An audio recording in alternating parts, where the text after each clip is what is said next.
Oil pulling அது எப்படி பண்ணுறது? காலையில் எழுந்ததும் எதுவும் சாப்பிடாமல் இதயம் வளத்தை வாயில ஊத்தி நல்லா கொப்பளிக்கணும், அப்புறம் அதை துப்பிடணும். இதுதான் ஆயில் புல்லிங்.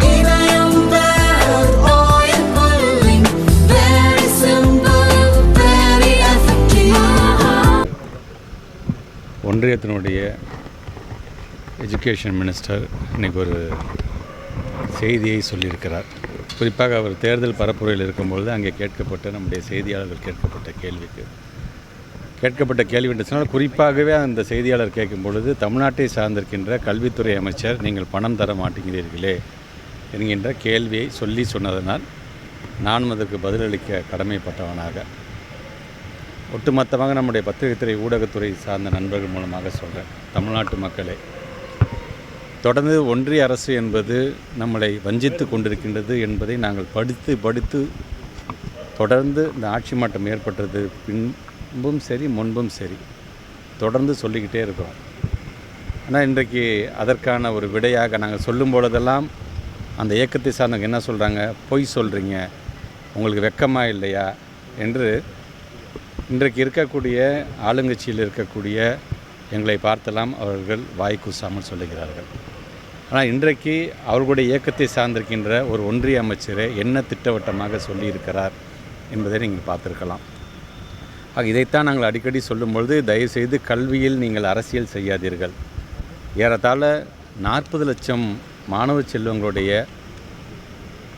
முழு அந்த எதிர்காலம் அதில் அடங்கியிருக்கின்றது. ஏறத்தாழ ஆசிரியர்கள், பணியாளர்கள் என்று ஏறத்தாழ 32,000க்கும் மேற்பட்டு இருக்கின்றவர்களுக்கு நாங்கள் மாதம் சம்பளம் வழங்க வேண்டிய ஒரு சூழ்நிலை.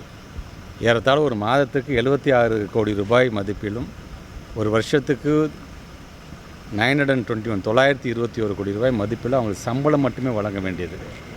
இது சார்ந்து நம்முடைய பிள்ளைகளுக்கு அவங்க சொல்லித் தருகின்ற பாடமாக இருந்தாலும் சரி, அது ஸ்பெஷல் சைல்ட்ஸாக இருந்தாலும் சரி, அல்லது மலை பிரதேசத்தில் இருக்கக்கூடிய பிள்ளைகளுக்கு அந்த ஷட்டில் சர்வீஸ் என்று சொல்லக்கூடிய அந்த ஒரு இதாக இருந்தாலும் சரி, ஐசிடி மூலமாக இன்றைக்கு நிறையா டெக்னாலஜியை கொண்டு வருவதாக இருந்தாலும் சரி, இப்படி ஒவ்வொன்றும் இதை சார்ந்து இருக்கும் பொழுது, ஏன் குறிப்பாக 25% RTI ஆக்ட் மூலமாக பிள்ளைகளை தனியார் பள்ளியில் சேர்க்குற அந்த குழந்தைங்களுக்கு நாங்கள் வழங்க வேண்டிய அந்த ஃபீஸ் மட்டும் பார்த்திங்கன்னா கிட்டத்தட்ட 400 கோடி ரூபாயை தாண்டும். இதெல்லாம் சேர்ந்து தான் ஒன்றிய அரசும் மாநில அரசும் 60%, 40% என்று இன்றைக்கி செஞ்சிட்ருக்கிறாங்க. இதை நாங்கள் சொல்லும் பொழுது, ஏன் முன்மொழி கொள்கையை நீங்கள் ஏற்றுக்கொண்டால்தான் என்ன என்கின்ற அந்த பிடிவாதத்தோடு அவர்கள் இருக்கின்றார்கள். நம்முடைய தமிழ்நாட்டினுடைய ஸ்டேட் சென்டிமெண்ட் என்ன, நம்ம லேண்டோட சென்டிமெண்ட் என்ன, எதற்காக திராவிட முன்னேற்ற கழகத்துக்காரர்களுக்கு மட்டும்தான் அதிகப்படியான உரிமை இருக்கின்றது மொழிப்போர் தியாகிகள் தினம், வீர வணக்க நாள் கொண்டாடுவதற்கு என்று சொல்லுவதற்கு காரணம் இதுதான். இந்த மும்மொழி கொள்கையை நீங்கள் ஏற்றுக்கொண்டால்தான் என்ன, ஏன் பிடிவாதம் பிடிக்கிறீர்கள் என்று சொல்லும் பொழுது, அது நமக்கு தேவையில்லாத ஒன்றாக இருக்குது என்பதனால்தான் பேரறிஞர் அண்ணா காலத்திலிருந்து இருமொழி கொள்கையை நாம் பின்பற்றி கொண்டு வருகிறோம். அண்ணாவே அதற்கு பல விளக்க உரைகள் சொல்லியிருக்கிறார்கள். ஏன் நம்முடைய முத்தமிழர் கலைஞர் அவர்கள் சொல்லியிருக்கிறார்கள், தமிழ்நாட்டு முதலமைச்சர் சொல்லியிருக்கிறார்கள். இன்றைக்கு ஒரு பெர்ஃபார்மிங் ஸ்டேட்டாக நாம் இருக்கும் பொழுது, எஜுகேஷன் என்று வரும்பொழுது இன்றைக்கி பல விதத்திலும் இன்றைக்கு ஏன் அவங்க நிதி எதற்காக ஒதுக்கீடு செய்கிறேன் என்று சொல்லுகிறார்களோ, அந்த சமகர சிக்ஷா அபியான் என்கின்ற அந்த திட்டத்திலே கிட்டத்தட்ட 20 ஆப்ஜெக்டிவ்ஸ் இருக்கின்றது. அந்த 20 ஆப்ஜெக்டிவ்ஸில் ஏறத்தாழ 20க்கு 20 டாப்பில் இருக்குதுன்னு பார்த்திங்கன்னா கேரளா, அந்த 20ல் 19 டாப்பில் இருக்குது யாருன்னு பார்த்திங்கன்னா தமிழ்நாடு. ஆனால் அதில் 20ல் வெறும் 8 மட்டும் டாப்பில் இருக்கிற குஜராத், அந்த 20ல் 3 இடத்துல மட்டும் இருக்கின்ற உத்தரப்பிரதேஷ், மத்திய பிரதேஷ், அந்த 20ல் வெறும் 2 இடத்துல டாப்பில் இருக்கிற பீகார் என்று எல்லாத்துக்குமே நீங்கள் பணம் ஒதுக்குறீங்க. ஆனால் எங்களுக்கு நீங்கள் பணம் ஒதுக்க மாட்டேங்கிறீர்கள். ஆக இதைத்தான் நாங்கள் சொல்கிறோம். நாங்கள் எங்களை பொறுத்த வரைக்கும் ஏதோ நீங்கள் எங்களை மிரட்டி நீங்கள் அடிப்பணியை வைக்க என்று நீங்கள் பார்க்குறீர்கள். ஆனால் மறந்து விடாதீர்கள், எங்களை பொறுத்த வரைக்கும் இதில் அரசியல் பார்க்காமல் எங்களுக்கு வர வேண்டிய எங்களுடைய பணம் 2152 கோடி ரூபாயை யார் பெற்று தந்தாலும் அதுக்கான உரிய அந்த மதிப்பை அவர்களே எடுத்துக்கொள்ளட்டும். ஆனால் எங்களை பொறுத்த வரைக்கும் அந்த பணம் என்பது அது எங்களுக்காக ஒரு இயக்கத்திற்கான பணம் அல்ல. ஒட்டுமொத்தமாக நம்முடைய பள்ளி கல்வித்துறை சார்ந்திருக்கின்ற மாணவ செல்வங்களுக்கான ஏறத்தாழ 40 லட்சம் மாணவர்களுக்கான ஒரு எதிர்காலம் சம்பந்தப்பட்டது. இன்றைக்கு நீங்கள் மும்மொழிக்குள்ளே ஏற்றுக்கொள்ள மாட்டீர்களா என்று சொல்வதே பார்த்திங்கன்னா, இன்னொரு மொழிப்போரை நீங்கள் தூண்டுவது போன்றதான் அது அமைந்திருக்குது என்பதைத்தான் நான் பகிரங்கமாக நான் சொல்ல கடமைப்பட்டிருக்கின்றேன். ஆக நீங்கள் இதில் அரசியல் செய்யாமல் இன்னும் காலம் தாழ்த்தாமல் ஏதேதோ சாக்கு போக்கு சொல்லாமல் நீங்கள் எங்களுக்கு உடனடியாக எங்களுடைய பணம் 2152 கோடி ரூபாய் ஒதுக்கீடு செய்ய வேண்டும் என்கின்ற வேண்டுகோளை இப்பொழுதும் நான் வைக்கின்றேன். இல்லை, அதில் சட்டத்துக்கு இடம் இல்லைன்னு சொல்கிறாங்களே, அதை எப்படி பார்க்குறீங்க? பிஎம் ஸ்ரீ கையெழுத்து போடலாட்டி சட்டத்தில் இடம் இல்லை கொடுக்கறதுக்கு அப்படிங்கிறாங்க. 2018ஆம் ஆண்டிலிருந்து தொடர்ந்து எஸ்எஸ்ஏ என்கின்ற இந்த ஃபண்டு மூலமாக ஒவ்வொரு ஆண்டும் பணம் ரிலீஸ் பண்ணிட்டே தான் இருந்திருக்காங்க. ஏன் அப்போல்லாம் அந்த சட்டம் இல்லையா? ஆக இன்றைக்கு அந்த 2018லேருந்து ஒதுக்கீட்டு செஞ்சுக்கிட்டே இருந்த பணம் திடீர்னு 2023 நீ பிஎம்ஸ்ரீயில் நீ கையெழுத்து போட்டால் தான் நான் பணத்தை தருவேன் என்று சொல்லும்போது தான் நம்முடைய மாண்புக்கு தமிழ்நாட்டு முதலமைச்சர் அன்றைக்கே சொன்னார், இந்த பிஎம்ஸ்ரீயில் நம்ம சேரலாமா சேர வேணாமா என்பது விவாத பொருள். விவாத பொருளில் யார் கருத்துக்கள் எடுத்து வைக்கிறாங்க, அந்த விவாதம் எப்படி நியாயமானது இருக்குங்கிறது நம்ம தனியாக பார்க்கலாம். ஆனால் நீங்கள் வருஷம் கொடுக்க வேண்டிய எஸ்எஸ்ஏ ஃபண்டை நீங்கள் ஒதுக்க வேண்டியதானே. எஸ்எஸ்ஏ ஃபண்டில் இருக்கின்ற இவ்வளோ என்டிடிஸ் அதை சார்ந்து தானே போயிட்டுருக்கு. அப்போ இவ்வளோ பெரிய என்டிடிஸையும் நான் சொன்ன இவ்வளோ என்டிடிஸையும் முடக்கிறதுக்கு பிஎம்ஸ்டிங்கிற ஒரு இதில் கையெழுத்து போட்டால் தான் நான் இதெல்லாம் விடுவிப்பேன் என்று சொன்னால் காலங்காலமாக இது சார்ந்து ஏன் இன்றைக்கி இப்போ பொம்பளை பிள்ளைங்க 6th ஸ்டாண்டர்ட்லேருந்து 12th ஸ்டாண்டர்ட் வரைக்கும் செல்ஃப் டிஃபென்ஸுக்கு நாங்கள் ஒரு திட்டத்தை போன வருஷம் நம்ம கொண்டு வந்தோம். இதே எஸ்எஸ்ஏ ஃபண்டு கிட்டத்தட்ட பார்த்தீங்கன்னா 19.2 கோடி ரூபாய் மதிப்பீட்டில் எல்லா பிள்ளைங்களுக்கும் அரசு பள்ளியை சார்ந்திருக்கிற பிள்ளைங்கள் செல்ஃப் டிஃபென்ஸ் எப்படி கற்றுக்கணுங்கிறதுக்கான அந்த மிகப்பெரிய பயிற்சியை வழங்கணும். நானே கூட போய் நான் வேலூர் மாவட்டத்தில் போய் நான் ஆரம்பித்து வச்சுட்டு வந்தேன். ஆனால் இந்த வருஷம் அதை பண்ணலாங்கிற போது ஒட்டுமொத்தமாக எஸ்எஸ்ஏ ஃபண்டு நிறுத்திருச்சுங்க போது நான் சொல்கிறது 1-2 தான் உங்களுக்காக சொல்கிறேன். டீட்டெயில்டாக சொல்கிறோம் என்று சொன்னால் இது சார்ந்து நம்முடைய பிள்ளைகள் அவ்வளோ பலன் அடைஞ்சிட்டு இருக்கிறாங்க.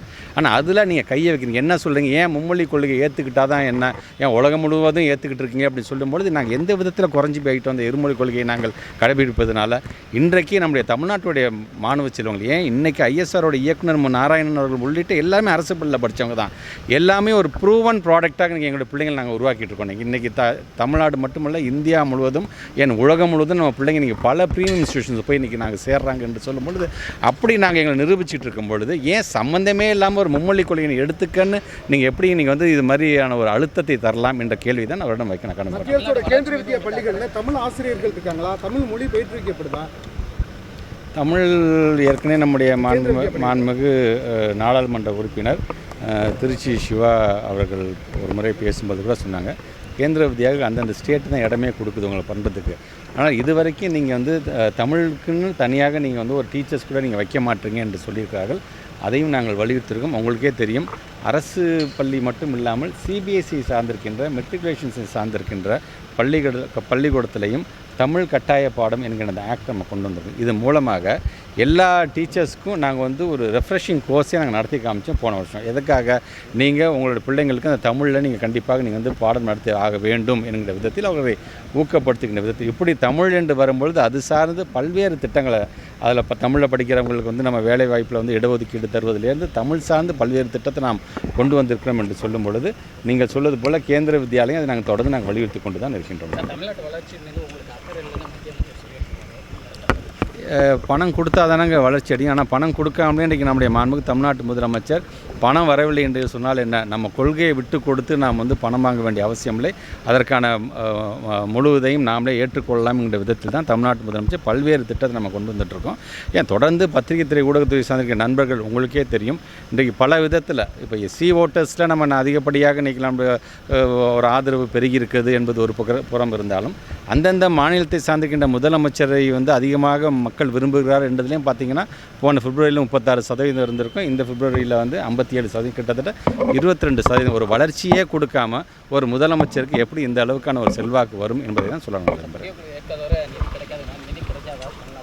தமிழ்நாட்டை பொறுத்த வரைக்கும் தமிழ்நாட்டு முதலமைச்சரிடம் நாங்கள் கலந்து ஆலோசிப்போம். இப்போ தான் நான் விமானத்திலேருந்து நான் இறங்கியிருக்கேன். நான் அடுத்த முதலமைச்சரும் நாங்கள் ஆலோசனை செய்வோம். முதலமைச்சர்களுக்கு என்ன அறிவுறுத்த செய்கிறாரோ அதுக்கு தகுந்தாற்போல் இது செயல்படும். நீதிமன்றத்தை நாடுறதுக்கு வாய்ப்பு இருக்கா? தமிழ்நாடு முதலமைச்சர் என்ன கலந்து ஆலோசிச்சுட்டு அதுக்கான பதிலை சொல்லிடுறேன். 1050 கோடி ரூபாய் இது வரைக்கும் நிதி ஒதுக்கப்பட்டிருக்கு. பள்ளிக்கல்வித்துறை அமைச்சர் தயாரான ஆசீர்வாதம். நான் ஒன்று கேட்குறேன். நான் ஃபஸ்ட்டு எங்கள் பணத்தை கொடுங்க. நீங்கள் பணத்தை நான் வாங்கிட்டேன் மகேஷ், என் கையில் இருக்குது. இப்போ நான் கேட்குற கேள்விக்கெலாம் நீ பதில் சொல்லு அப்படின்னா நான் சொல்கிறதுக்கு தயாராக இருக்கேன்.